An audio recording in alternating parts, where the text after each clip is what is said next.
دعا و ختم قرآن شد فروشی، سخا و جود و احسان شد فروشی. ندارد کس به عقل و پیشه ات کار، دفاع علم عنوان شد فروشی. خریدار ندارد دوری معنی، ولی گفتار نادان شد فروشی.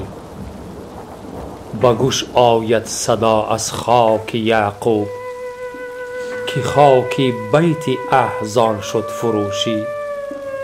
شکایت نیست از پیری کسی را، عصای دست و انبان شد فروشی.